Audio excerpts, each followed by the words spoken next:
దేవునికి మహిమ. ఈరోజు దేవుని వాక్యం ప్రకటన 3:19. నేను ప్రేమించు వారినందరినీ గద్దించి శిక్షించుచున్నాను గనుక నీవు ఆసక్తి కలిగి మారు మనసు పొందుము.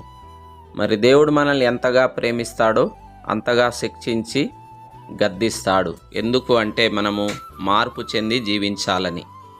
మరి దేవుని యందు విశ్వాసం ఉంచి లోకానికి వేరుగా జీవించడం, మనల్ని మనం తగ్గించుకోవడం, నిర్జీవ క్రియలను విసర్జించడం, దేవుని ఎప్పుడు స్తుతిస్తూ ప్రార్థిస్తూ ఉండడం, అంతేకాకుండా మనం ఎవరికి కూడా కీడు చేయక మేలు చేయడం, సత్క్రియలు జరిగించి ఈ భూమి మీద మంచి సాక్షులుగా జీవించడం, మన జీవితాలను ప్రభు కొరకు రోజు వాక్యము చేత మార్చుకొని ఆయనకిష్టంగా జీవించడం. ఇటువంటి మారు మనసు ధన్యత దేవుడు ఈరోజు మనకందరికీ అనుగ్రహించునుగాక. ఆమేన్.